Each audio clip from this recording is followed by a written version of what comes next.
match is now officially a Judy Bagwell on a forklift match. I can't see my fantasy, I'm so consumed in bed. What I see takes over me, I'm blind beyond repair. Well, we're finally back. Yeah, we are. Good After year. a big fight with COVID. You were fighting the COVID, and then we Very entered much into so. starting to fight the council because we stand for the road. Motherfucker. I haven't slept in days because I'm just too busy being hunted down by the council because I've gone rogue. Joke's on them. Yeah, I want to die. They're not going to be able to do anything to me because I want to die. Trevor, where do you stand between the council and the rogue agents? That's a good question because I don't even know what the hell's going on. He's one of them. He's a sleeper. All right, he's a sleeper. Okay, so we got to be weary about what we say tonight in front of this fucker because we are on a forklift. My name is Clinton Davis. You can find me at PK Batman on Twitter. Always to the right of me is my lovely co-host Ethan Hubbard. You can find me at Jensen Collins 3 on Twitter, or you can find us at both at On a Forklift Pod on Twitter, and you can find us now on Facebook on a Forklift Podcast. Mm-hmm. And below me, gotcha. We should call you Haywood. Is our esteemed associate Trevor Davis. Holy shit! Here he is. Trevor, give us your deets. Where can we find you? You can find me on Twitter at Nightmare Cuda. Facebook is the same thing. Or even find me on Xbox. Same thing. Or you can find him every night at your local bar, banging the baddies. Ladies, he hates to dine alone. All right, I'll remove him first. The dine alone. I fucking got me. You can blame him for that one. No, that's fantastic. That's fantastic. You're the second best pool player, billiards player I know. Trevor, the lunchbox Davis. All right. That's absolutely fantastic. Wow, it has been a wild couple of weeks since we have been gone every somehow, some way. I mean, we'll delve into this stuff shortly, but wow, just everything. There's been more releases. There's been talks of wild returns, possible company crossovers, definite company crossovers happening. Mickey James is in the Royal Rumble. Who knew? You gonna ship her in a trash bag? No one didn't fucking know. No one knows. No one knows. We've had changes. We now have interim titles in AEW. That's a thing. Help me out here, guys. What else am I forgetting? Oh, I can talk about some shit. Fix your mic real quick. It's coming through a little staticky. So, yeah, also this week in wrestling, we had, excuse us, since we've been gone, there's been so much. There's been 90 minutes of the Dragon versus the Hangman. There's been Brock Lesnar winning the WWE title at day one. There has been fucking Ethan and I won the tag titles on Monday Night Raw. We did. Yep. Chad Gable and Otis won the tag titles on a throwaway 5-minute match on Monday Night Raw.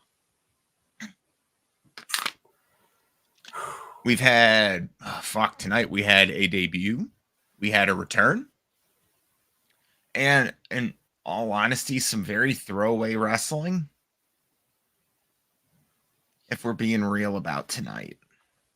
Yeah, not a lot of great wrestling, but a lot of things happened. There's been a few decent matches, but nothing absolutely stellar. The Hangman Dragon matches over the past month have been phenomenal. Nothing short of phenomenal. Oh yeah, we got about 3 or 4 good matches over 2 nights of Wrestle Kingdom, which is I wouldn't even give them that much credit. Wrestle Kingdom this year sucked.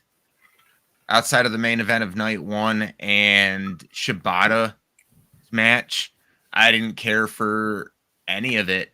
Maybe the US title no DQ match, but that was fucking Kenta and Tanahashi. It should have been better.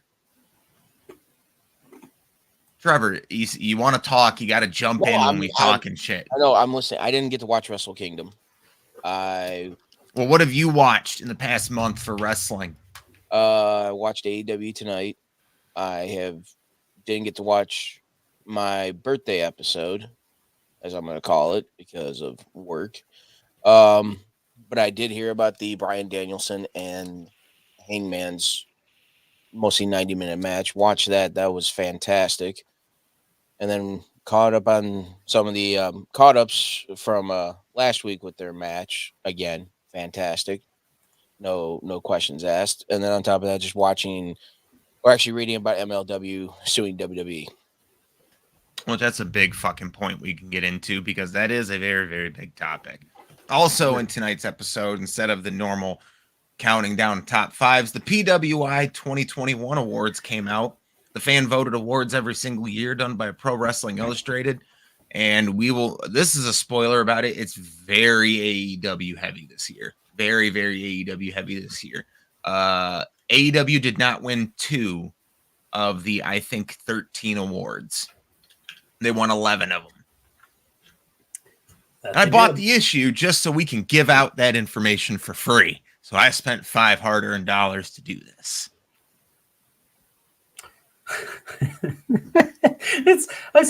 Listen, I have sacrificed a full Abraham Lincoln piece of motherfucker. That's a biggie bag. Paper. That's a biggie bag at Wendy's, sir. I used to be half of some regs back in the day. Oh, that's a brazen. That's a brazen. Only if you sign it and I can put it on my wall autographed. Done. But we're missing the biggest point of everything that's happened to us recently. Unfortunately, we've lost some souls here. So a spiritual mother of ours was lost last year. We haven't been around since 2021. So once again, we would like everybody to remember for a moment our love, our inspiration, and the matriarch of this channel, one Judith Bagwell. Rest in peace, Judy. We love you, Judy. That is not the only large loss that has happened most recently. We have also lost, unfortunately, Betty White and Bob Saget. Take a few moments to just tip our hats to them. And in the wrestling community, we lost Jimmy Rave recently. So that's the sad news. We can get that out of the way now. We also had, in a more joking death, we had the death of Big E. Oh, yeah. Yeah. Well, Biggie's got a reign at least, yeah. Nah, man. They've pretty much done unless he wins the Rumble, that's it. He's getting that Kofi treatment again. Just like Kofi got when he lost to Lesnar. However, Brock Lesnar has been absolutely fucking fantastic. Oh, I love this Lesnar. Knock, knock. Holy shit. Brock Lesnar telling a knock, knock joke in Philly. Now I've heard everything. Oh, man. I love that Paul Heyman's back with Lesnar. This should be right up Trevor's alley too. This whole feud is right up your alley of things that you like. You've got humor. You've got like dudes that are gonna put on a good match. And it's one of the few entertaining things left in WWE at this point. I'm fully invested. See, that's my problem. The Rumble's my absolute favorite match of all time, and the Women's Rumble, they basically took all the excitement out of it. I know there's still some people that aren't announced. Side note, Summer Rae's in it, which is pretty awesome because that's her first time back. Side note, Kelly's in it, and that's fucking awful. That's fucking horrible.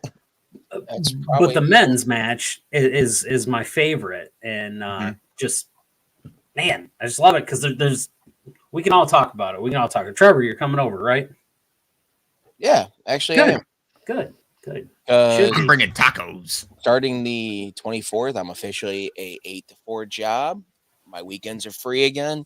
Holla fucking hallelujah. But yeah. Crazy Are those tacos with cheese?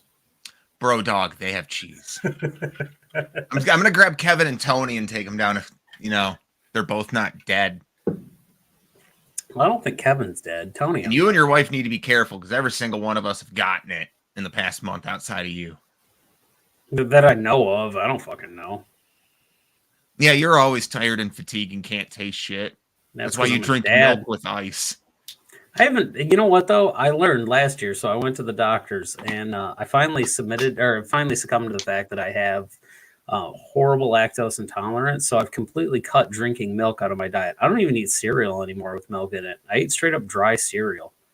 Cookie Crisp Dry is fucking awesome. Oh, Cookie Crisp Dry is great because you get that little bit of a glaze on it, and then you take your teeth and you try to pluck the little chocolate chips off of it. Cinnamon Toast Crunch. The biggest cereal that I missed having okay. though is Captain Crunch, because that shit might as well be eating Legos with the way that it cuts your mouth. It's the same fucking consistency. Why aren't people using Captain Crunch as a weapon for fucking matches? Like, people are getting thrown on Legos, thumbtacks, fucking Mega Blocks if you're poor. Suggest that to AVZ and see what happens. AVZ. I'll suggest it to RJ City, see if he can get something going. That's a good one, actually. He might. Oh, Trevor, no, I'd rather take thumbtacks to the back than Legos. I'd rather take fucking Legos than thumbtacks. No. Thumbtacks just go right in, right out. The Legos have no give. They have no give. You're fucking going full weight on them. But while Ethan's doing his shit, let me do the Dynamite rundown of what happened. We kicked off Dynamite with Adam Cole, Kyle O'Reilly, and Bobby Fish. They come out to start the show. Cole reminds the audience that he is undefeated since coming to AEW, and the boys are back together. The Young Bucks interrupted. O'Reilly wasn't having any of that bullshit, and they didn't need their help or interference last week when they won their 6-man tag. Matt said, this is our company. They're the longest reigning tag champions. Their New Year's resolutions to get the belts back. Well, guess what? So is Red Dragons. Red Dragons wants the belt. Fucking fucking Cole gets in between the two of them, and then out comes the best friends with Chris Statlander. They all get starting to beat him up, and then, Adam Cole gets the low blow in on it. Orange Cassidy. Chris Statlander comes and puts herself in between, and then out comes Brit Baker.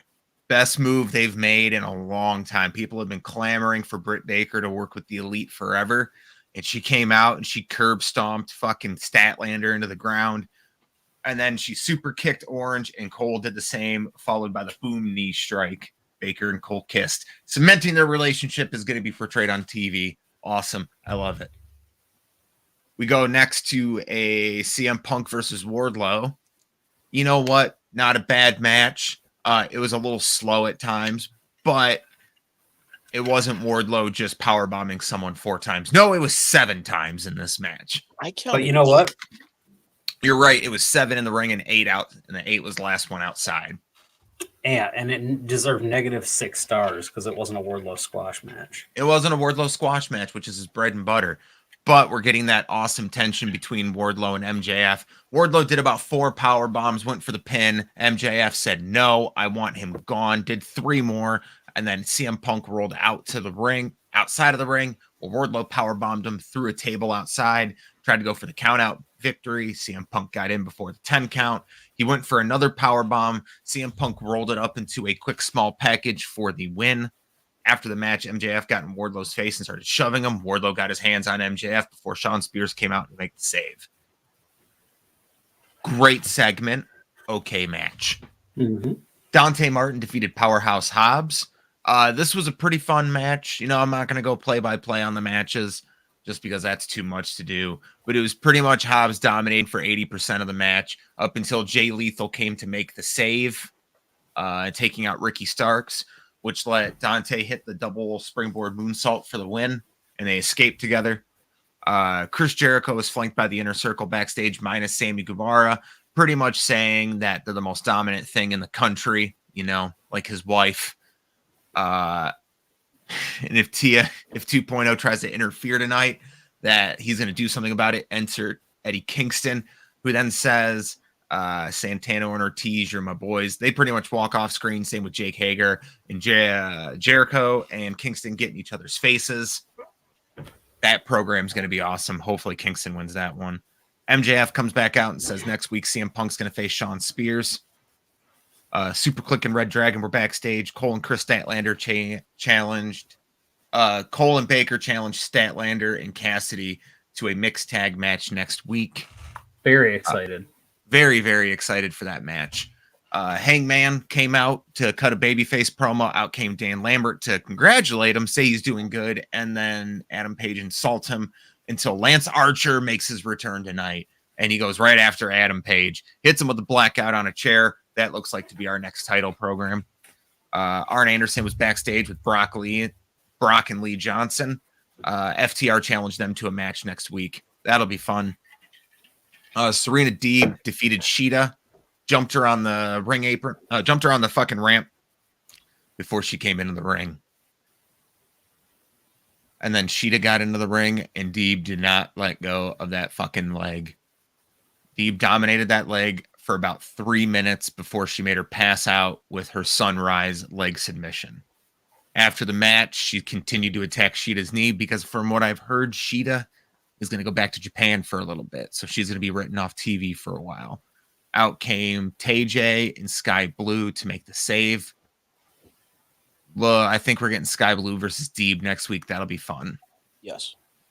Jurassic Express and Christian Cage were backstage. They wished Phoenix well wishes. Out came John Silver and Alex Reynolds to challenge them for a title match this upcoming Friday on Rampage. That's going to be big, beefy men slapping meat.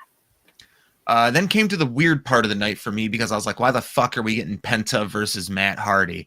Penta won with the fear factor. After the match, Penta addressed Malachi Black in Spanish, saying he'd show Penta respect. The lights went out and Black appeared. And then Black downed Penta with a high kick, went after Penta's mask. The Varsity Blondes came out to make the save. Julia Hart got them to stop. The lights went out again. Insert Brody King. The first member of the House of Black debuts, and they take out everyone. So now Chris Statlander, Red Velvet, and Layla Hirsch were backstage. Hirsch wanted Statlander to focus on their trios match. Okay. Drama. Yep. The Acclaim beat Bear Country in a pretty okay match. Once again, I was wondering what the fuck we were doing with this match on the card. Then out came Sting and Darby and attacked them after the match, setting up their match next week. We got a Pac promo. He's going to the House of Black. He's going House of Black 100%. This week's Rampage lineup is Adam Cole versus Trent, Chris Statlander, Red Velvet, and Layla Hirsch versus Nyla Rose, Penelope Ford, and the Bunny. Sean Spears versus Andrew Everett. And then the World Tag Team Championship match between Jurassic Express and the Dark Order. Next week, we got Adam Cole and Britt Baker, DMD, versus Orange Cassidy and Chris Statlander. CM Punk versus Sean Spears. Serena Deeb versus Sky Blue. Cody is returning next week. And then Sting and Darby versus the Acclaimed. And then we had Sami Guevara versus Daniel Garcia, in which was the best match of the night, hands down. Daniel Garcia got a lot of offense in here, looked really good. It was exactly what I wanted from a Daniel Garcia match. Before 2.0 came out, they got involved with Jericho and Kingston. They eventually cost Garcia the win after Sami Guevara hits the GTH for the win. After the match, 2.0 attacked. Jericho and Kingston made the save, and then they exchanged words as the show went off the air. That is what happened. Trevor and I were talking actually a little bit about this, the interim title situation here. I like it. Trevor, would you like to give your side of that? It's reminding me of trying to remember where I've seen it before. I think WWE did it back in the past when they had, when it was the undisputed title, and then they did that whole 2, which is now whatever it is. It's weird because now it's like there's going to be two of the same people with the title, and now they're going to have to do a match. Oh wait, that was it. John Cena versus CM Punk. Well, that was more of they crowned a new champion because CM Punk left the company, and he came back the same night they crowned the champion. Yeah. But so in story-wise sense, that one made sense. Yeah, but right now, the whole there's 2 TNT. No, I'm with you on that one. Unless Cody was going to be gone for 30 days, which the whole stipulation of belts is if you can't defend it within 30 days, you're stripped of the title, which in wrestling, that doesn't need an interim champion. I'm sorry. This was just a way to keep a title match on Battle of the Belts. Right. Well, my opinion is that, mind you, I like Rhodes, no questions asked. But 1, he shouldn't have the title. 2, if he's going to be off TV to go do that Go Big show, why is he holding it? Because they wanted a title change on Christmas Day. Trevor is 100% working for the council. Only the council likes Cody Rhodes. It's exactly where this is going on. Anyway, you might not be invited over for the Rumble. You know what? I know I'm gonna dress up as Halloween this year. I'm gonna dress up as Dusty Rhodes. Just that actually could be pretty nice. That could, the polka dot thing and all. Work. If you show up as Dusty Rhodes, Dustin or Dusty? Dusty. Okay, never mind. I was gonna say because if you show up as Dustin, you have to hit a Canadian Destroyer on Ethan. Yeah. So my theory is on it. I like it. AEW's pushed its presentation forward as more of a sports based thing, as a professional wrestling with a sports twist on it. They care about records. They care about things like that. So they're trying to give it that MMA spin where it has a title belt. It has an interim. They're trying to maintain the presence of the belt on TV instead of what their competition does and has somebody disappear for months on end. When's the last time the Intercontinental belt was defended in a pay-per-view or anything like that? Pay-per-view, can't tell you pay-per-view. All together, November. Yeah, so there. Their point is just trying to keep a belt on TV. I agree with your point. If he was going to be out longer than that, I could understand the lengthiness of it. But I think this was just a way to keep everything rolling. And honestly, I think it was done on the fly. Truthfully, if you ask me, I don't even think that's the second belt. I think that's fucking Cody's belt that they're just holding on to. It is.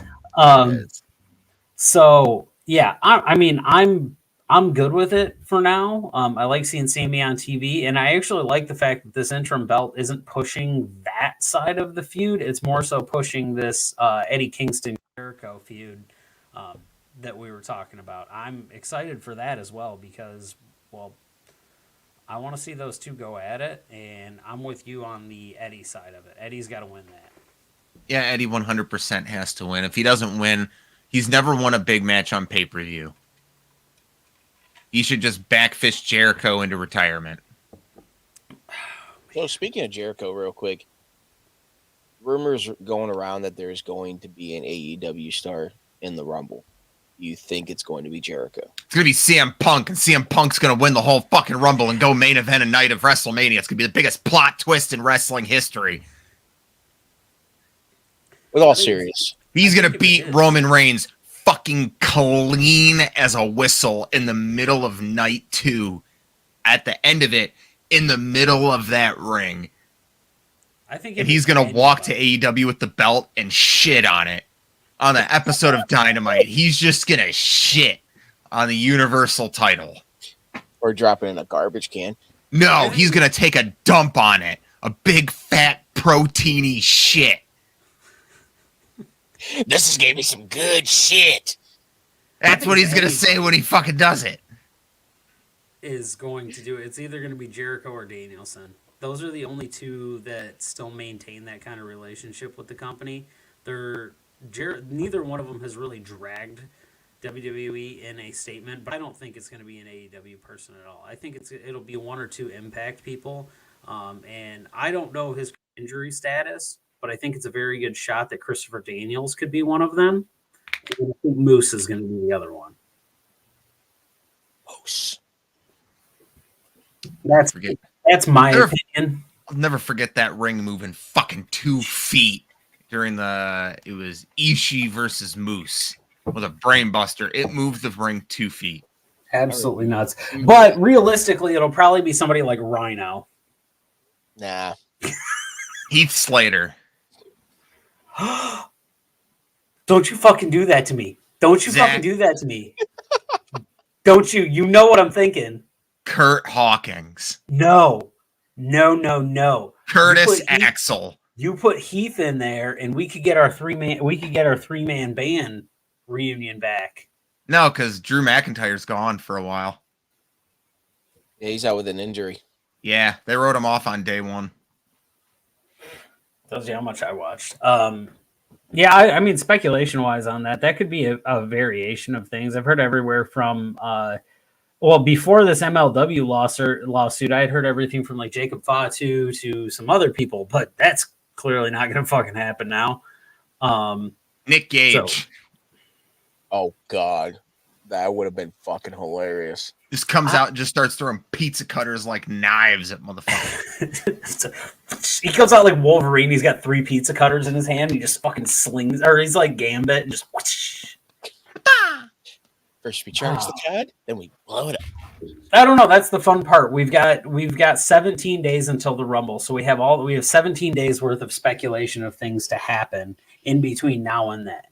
So we never know what's going to happen. But the one thing we're not speculating is Mickie James. Mickie James, the Impact Wrestling Women's World Champion, is going to be in the Rumble.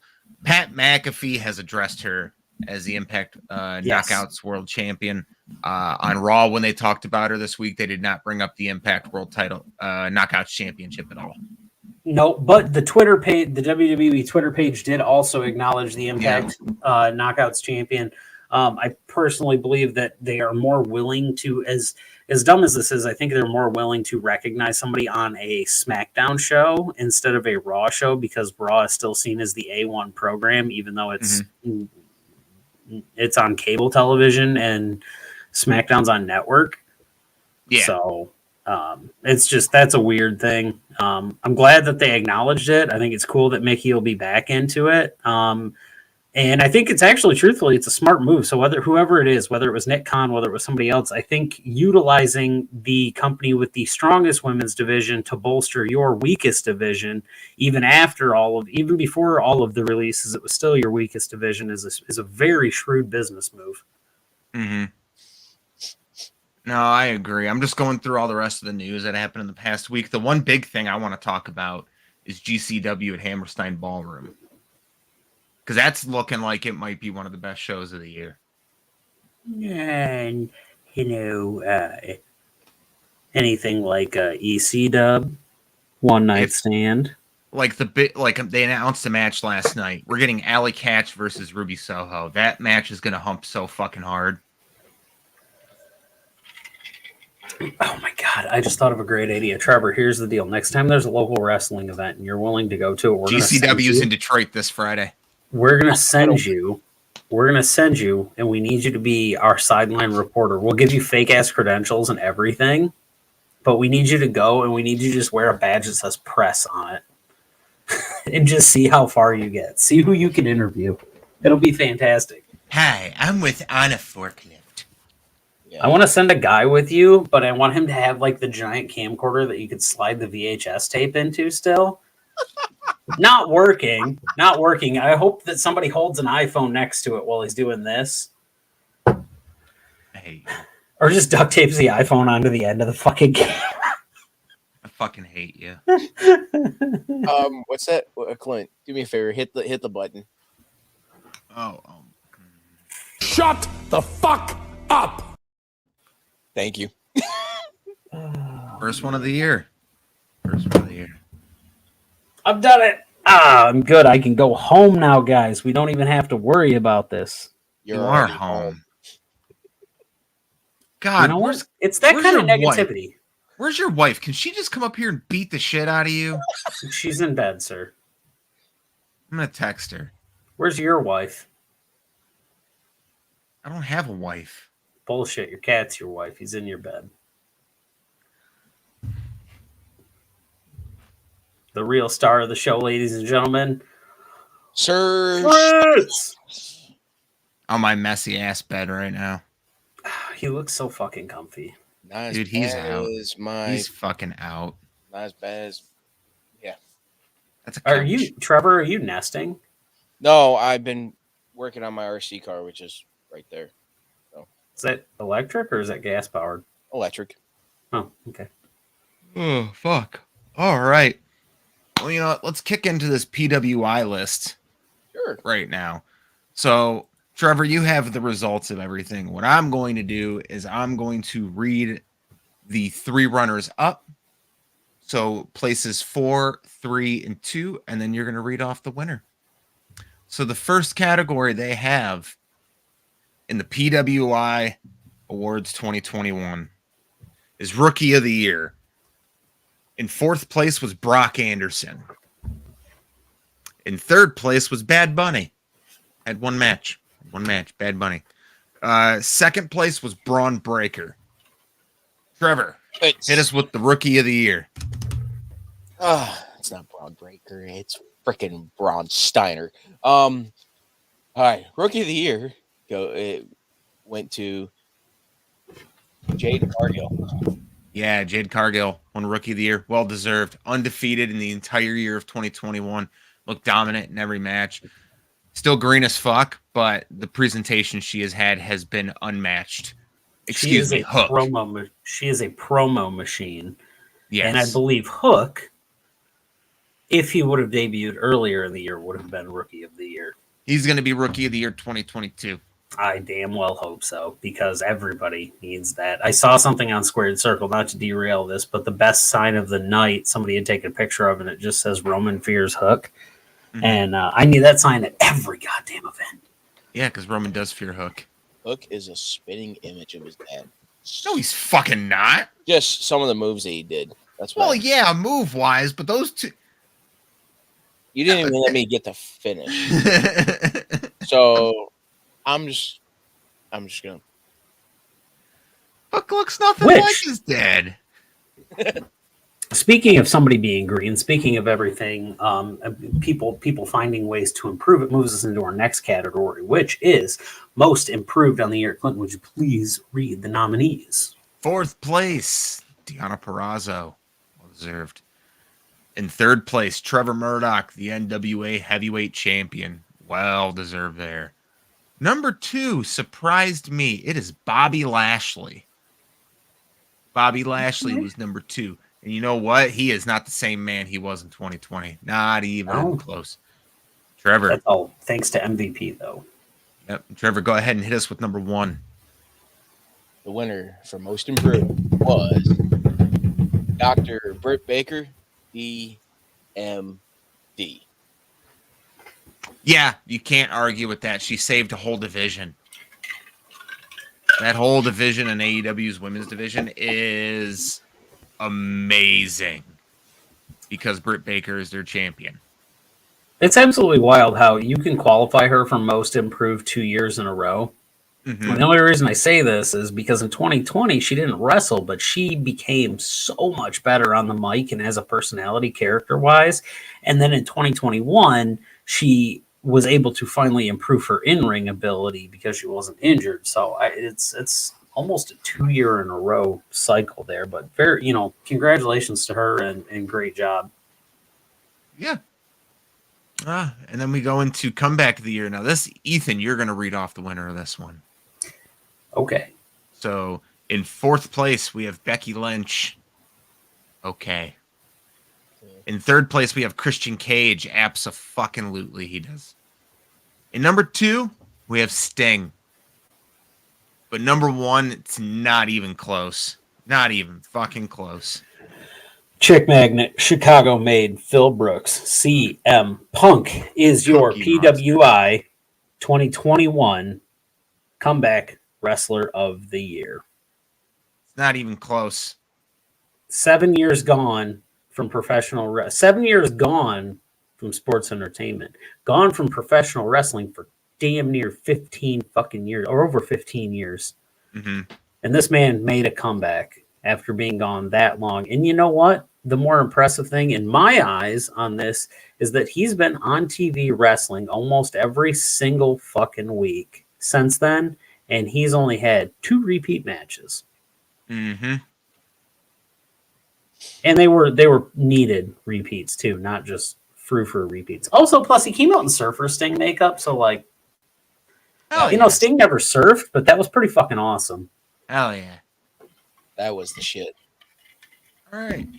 Then the next category is most inspirational wrestler of the year. This time I'm going to list off number 5 because I think number 5 should have been higher. Number 5 was Eddie Kingston. Oh, yeah. Oh. Yeah. Number 4 was Mickie James. Number 3 was Big E. Number 2 was Bianca Belair. Trevor, hit us with the most inspirational wrestler of the year in the only category WWE has won this year. And the most, I'm just going to go ahead and say it. The winner goes to Edge. Yeah. Yeah, coming back after neck surgery and a fucking torn shoulder, like on his second match. Edge has done really well, and he had a fucking banger feud with Seth Rollins this year that led to that amazing Hell in a Cell match between the two. And now him just coming back with the whole Brood attire. Mm-hmm. No, I think Eddie Kingston should have been at least number 2. Eddie Kingston has done more to promote mental health in wrestling than anyone else has this year. You know, the nice thing about that whole thing is I could easily give any one of those 5 that win. I think that's a really good group of people. Yeah, I'm actually going to read off the honorable mentions on this one just because it's worth it.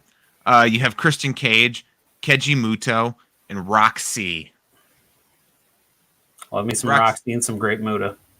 Yeah. And next we go into the most popular wrestler of the year. Your runner-up are in 4th place, Bianca Belair. In 3rd place, you have Big E. In 2nd place, you have the Hangman, Adam Page. And in 1st place, Ethan, who is the most popular wrestler of the year. Hook. It's Hook. I don't give a fuck what this screen says. Hook. He is the one. The most popular wrestler of the year, according to PWI 2021, is CM Punk. But Hook beat CM Punk's t-shirt sales. He's the first person to beat it in, was it 27 weeks or something like that? Yeah.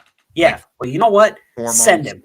Hook's the damn most popular wrestler of the year. Don't care. You see that hair? You want to fuck with that hair? I wouldn't want to fuck with that hair. You ever been kicked by an Arabian stallion? It hurts harder.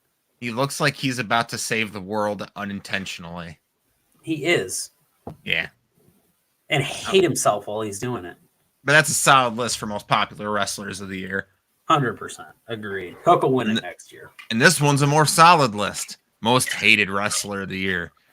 I don't even need to read everything off, but I'm fairly certain we all know who this is. Yeah, everyone go ahead and say who number 1 is. You Maxwell, Jacob, Friedman. Because Trevor. why, guys? He's better than you. And you know it. There we go. Yeah, so number 4 is Baron Corbin. Number 3 is Kenny Omega. Number 2 is Roman Reigns. Number 1, of course, is MJF. Motherfucker. My jerk-off friend. We don't even discuss that one because that one is a clear fucking winner. The best heel. Mm-hmm. And then we got Feud of the Year. Lots of nominees for this one, but the top 4 were Edge versus Roman Reigns, Brit Baker and Thunder Rosa, Bianca Belair and Sasha Banks, and at number 1, Trevor, go ahead and hit us with the Feud of the Year. The master of the Judas effect, Chris Jericho versus MJF. Yeah, you know what? And honestly, yeah, ran the longest of the year. Consistently built. I would personally say Kenny Omega versus Hangman was Feud of the Year. And see, I would have said Sasha and Bianca. I thought that did a lot for more than just that feud, but then they shortchanged it with the Becky return. So We all know the Feud of the Year in 2022 is going to be Hook versus the Bitches. Hook versus everyone. God damn. Yeah. Why don't we have that? Can you find that image and put it up? No, because I don't want to get demonetized. The only reason why I didn't say, I wish I could sit here and play like a sample of everybody's theme music, the ones that win, but then I thought about it, demonetized. We're gonna have to. So we'll put we'll find it. We'll retweet it. It'll be on our Twitter. There is an absolutely amazing picture of Hook out there, and you'll all completely understand why. Hook eats ass. Hook eats whatever Hook fucking wants to eat. Let's just say that. You can find him at 730 Hook on Twitter. He has moved to. Oh man, it's absolutely great. It's just so he's just so great. Just such a Isn't fucking good cat. You know what? I feel like Fritz wouldn't be the one to sign a contract. If Fritz was a wrestler, he'd be an independent. Which brings us to the next category here, which is Independent Wrestler of the Year. Fucking I fully segues. understand we're basically doing song styles from my segues are going song styles from whose line is it anyway at this point? Bananarama, yellow or fucking banana hammock, Bananarama. Oh, there's always money in the banana stand. All right, so Independent Wrestler of the Year in 4th place, we have Effie. Honestly, I thought he was the Independent Wrestler of the Year, but that's me. Number 3, we have Tony Deppen. Number 2, we have Trish Adora. And number 1, Ethan. Okay. Oh, me? Oh, Mr. Pizza Cutter himself, Nick Gage. I'm actually with you. I don't have a knock on Nick Gage. He finally got his time on television, which truthfully no one ever thought was going to come, No. which is cool. So I'm not knocking that at all. I do think Effie had a huge year. And one person I was actually kind of surprised wasn't in the top 5 of that was Jordynne Grace. She signed to Impact. Oh, okay. Yeah, I guess Yeah. that It's the same reason Matt Cardona's not on the list. He signed to Impact. Gotcha. Oh, Matt, So, signed to Impact? Yeah, he's got a contract with them. Yeah. Well, so no, I would have went with Effie in the big gay brunch. Mm-hmm. Or this would have been Danhausen if he hadn't signed the contract with Ring of Honor. 100%. All right, so let's go into match of the year. Year number 4 is Walter versus Ilya Dragunov. Yeah, that's my match of the year. Year number 3 was Bianca Belair versus Sasha Banks from night 1 of WrestleMania. Of course.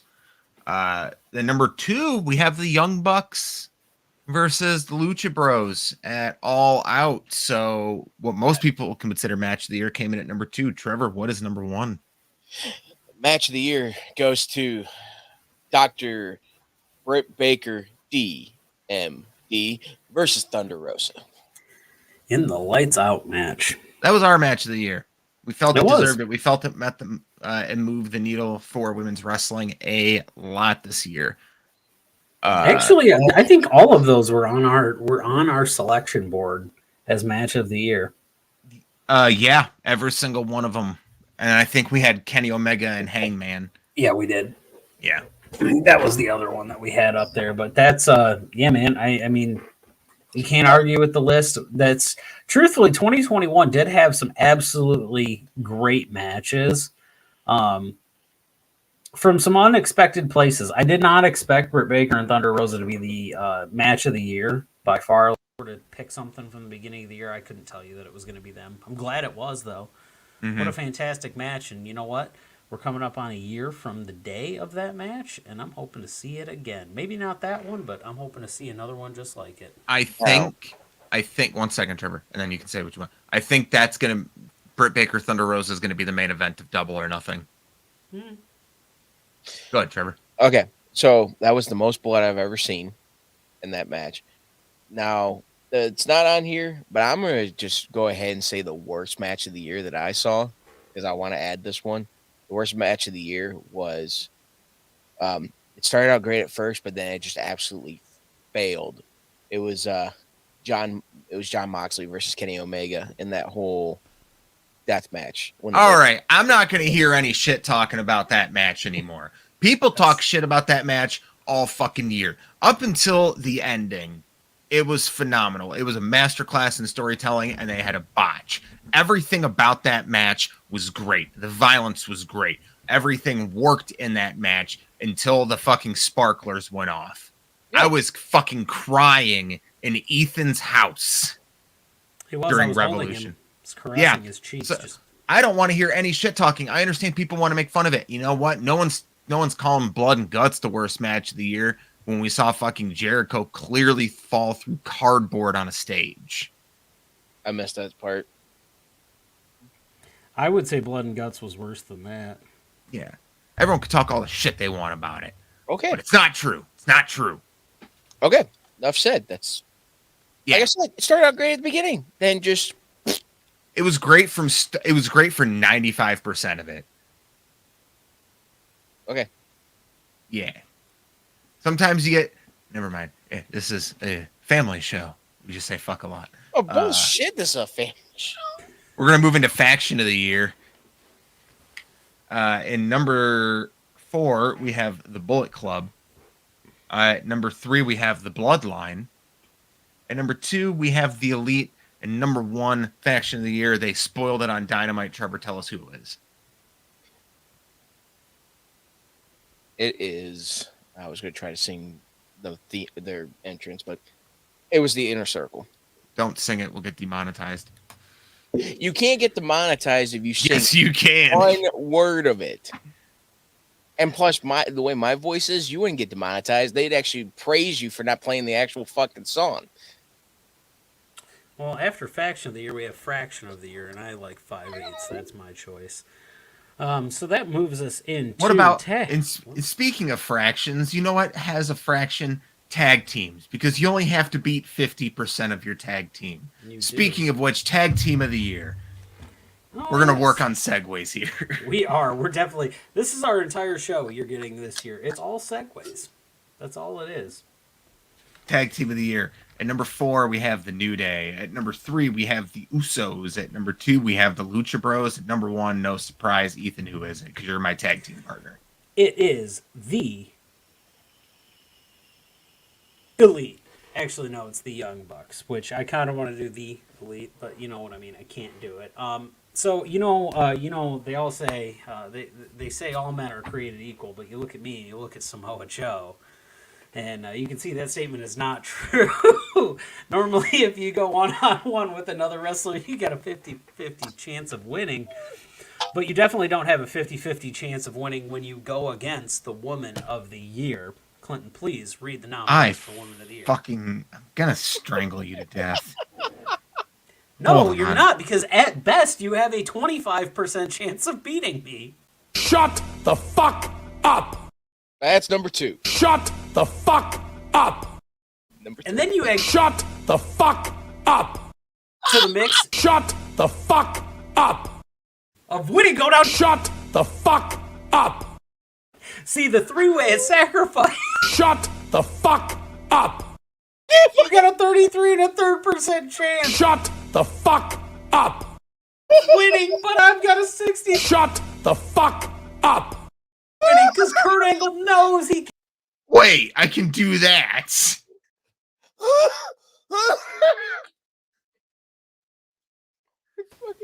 And he's not even going to try. So Samoa 33.3% chance.